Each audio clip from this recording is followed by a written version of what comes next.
గోవర్ధనగిరి చరిత్ర అనగానే మనకు కేవలం కృష్ణుడి వేలితో కొండను ఎత్తడం మాత్రమే గుర్తొస్తుంది. కానీ దాని వెనుక ఉన్న పురాణ నేపథ్యం, దానికి ఉన్న శాపం మరియు ఇతర ఆసక్తికరమైన విషయాలు చాలామందికి తెలియవు. గోవర్ధనగిరి వెనుక ఉన్న అసలు రహస్యమేమిటి? ఎవరికీ తెలియని శాపం ఏమిటి? శ్రీకృష్ణుడు తన చిటికిన వేలితో గోవర్ధనగిరిని ఎత్తి గోకులాన్ని కాపాడాడని మనందరికీ తెలుసు. కాని ఆ కొండ అసలు ఎక్కడి నుండి వచ్చింది?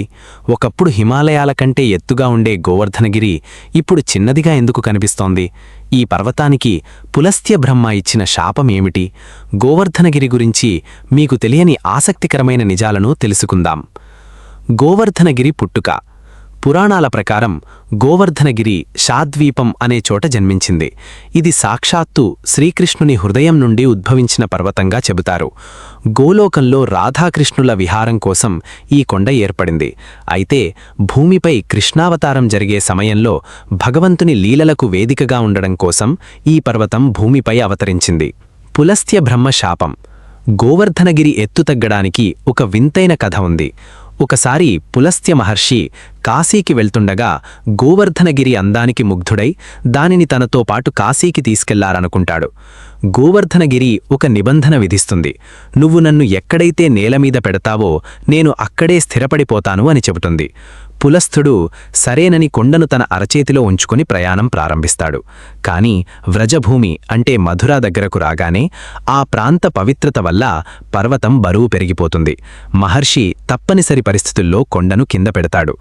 తిరిగి ఎత్తడానికి ప్రయత్నిస్తగా కొండ కదలదు. ఆగ్రహించిన పులస్త్యుడు నువ్వు రోజుకొక నువ్వుగింజ అంత పరిమాణం తగ్గుతావు అని శాపమిస్తాడు. అందుకే అప్పట్లో అతి ఎత్తైన పర్వతంగా ఉన్న గోవర్ధనగిరి ఇప్పుడొక చిన్న గుట్టలా కనిపిస్తోంది.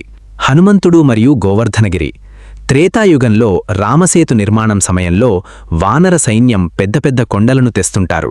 హనుమంతుడు గోవర్ధనగిరిని తీసుకువస్తుండగా సేతు నిర్మాణం పూర్తయిందని వార్త అందుతుంది. అప్పుడు హనుమంతుడు ఆ కొండలు అక్కడే ఉంచేస్తాడు.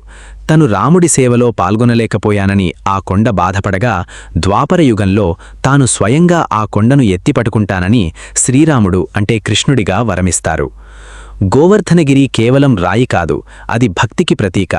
కలియుగం అంతమయ్యే నాటికి ఈ కొండ పూర్తిగా భూమిలో కలిసిపోతుందని పురాణాలు చెబుతున్నాయి. కృష్ణుడి స్పర్శ పొందిన ఈ పవిత్రగిరిని దర్శించుకోవడం పుణ్యప్రదం. ఈ సమాచారం మీకు నచ్చినట్లయితే వీడియోను లైక్ చేయండి మరియు మీ స్నేహితులతో పంచుకోండి. ఇలాంటి మరిన్ని ఆధ్యాత్మిక మరియు రహస్య విషయాల కోసం మా ఛానల్ను వెంటనే సబ్స్క్రైబ్ చేసుకోండి. ఓం నమో భగవతే వాసుదేవాయ.